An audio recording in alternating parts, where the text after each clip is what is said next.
Homeowners and businesses not incapacitated by the storm have begun the arduous and emotional work of separating destroyed possessions and materials by type and placing them curbside.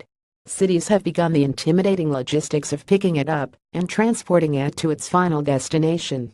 And what is that destination? Texas's waste disposal strategy takes advantage of the state's vast land. Harris County alone, which includes Houston, has 14 active landfills. Florida, by contrast, is a peninsula with a longer coastline than any state other than Alaska, and much less room for trash. Many coastal Florida counties burn theirs, with waste incinerators particularly common around the state's populous southern lip and up the Gulf Coast. It's a twofer. Combustion reduces the solid waste to ash, and the heat that's produced runs steam generators. Much of the waste left in Irma's path will burn, the energy released adding to local communities' electricity. Florida burns a disproportionate amount of U.S. trash.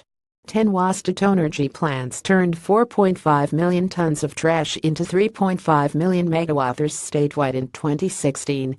That's about 2% of the state's overall power, and a large majority of its renewable energy. Burning trash makes up less than 0.5% of overall U.S. electricity production, according to the Energy Information Administration. But the main point is to make stuff disappear. Incineration reduces the solid mass of trash by up to 90%. The leftover ash can then be more efficiently dumped in a landfill where space is precious. In 2016, Florida burned 12% of its trash, recycled 44%, and another 44% went into landfills. With all that, Florida has historically been an exporter of garbage to other states, the 10th largest in a 2007 study by the Congressional Research Service.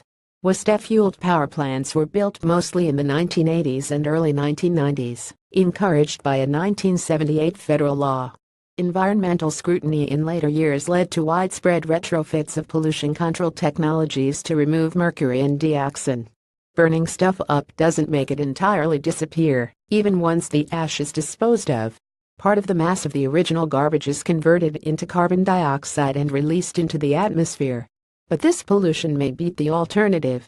If the same volume of waste were tossed into landfills, eventual emissions of methane, a more powerful greenhouse gas, would be even worse for the atmosphere.